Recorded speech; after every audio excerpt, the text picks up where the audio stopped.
Financial planar आणि investment करण्याची process पार पाडणारा एजंट हे वेगळे आहेत. हे वेगळे आहेत. ती सो गल्लत करू नये. गल्लत करू नका. आणि मुख्य म्हणजे जसं आपण ताप आल्यानंतर मेडिकल स्टोअरमध्ये जाऊन स्वतःच औषधं घेतो, ते एका लिमिटनंतर तेही करायचं नसतं. हो. सेल्फ मेडिकेशन अवॉइड करायचं. तसं स्वतःवर गुंतवणुकीचे प्रयोग करू नका. सो आणि माझा आत्मविश्वास आहे की कुठलाही गुंतवणूक सल्लागार मुद्दाम कुणालाही वाईट सल्ला आणि चुकीचा सल्ला देत नाही. ह्याचं कारण जर तो सल्ला चुकीचा ठरला आणि जो चुकीचा असेल तर त्याचंच नाव खराब होतं आणि हा व्यवसाय गुडविलवर चालतो. बरोबर. पण एक आहे, इथे मला एक मुद्दाम सांगावं असं वाटेल की इथे थोडंसं प्रॉडक्ट मिस सेलिंग होतं. म्हणजे हे प्रॉडक्ट ह्या गुंतवणूकदाराला खरं तर सुटेबल नाहीये पण तरी विकलं जातं.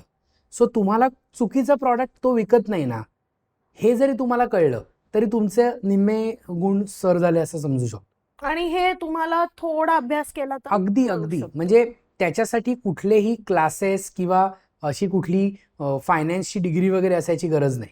म्हणजे नियमितपणे तुम्ही वाचत राहिलात की हळूहळू तुम्हाला बेसिक कळत जातं. आणि जसं रिस्क आणि रिटर्न ह्याचा विषय आहे, म्युच्युअल फंड्स या संदर्भात एक अमेझिंग प्रकार आहे.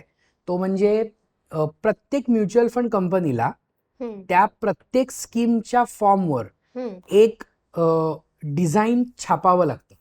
डिझाईन म्हणजे आपल्या गाडीचा स्पीडोमीटर कसा असतो तसा एक्झॅक्टली असाच दिसतो तो.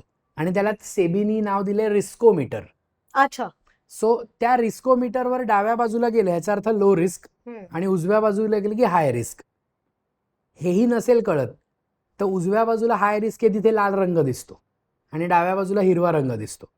सो तुला एखाद्याने सांगितलं की हे खूप उत्तम प्रॉडक्ट आहे आणि काही नाही रिस्क बीस ह्याच्यामध्ये, आणि जर तू ते बघितल्यानंतर तुला तो रिस्कोमीटर हाय साईडला दिसेल तर सिग्नल आला पाहिजे की बॉस हे मला प्रॉडक्ट तुम्ही देताय पण हे मला सुटेबल नाही, काहीतरी गडबड आहे. सो हे सोपं आहे आणि हे असं काय रॉकेट सायन्स नाही आहे.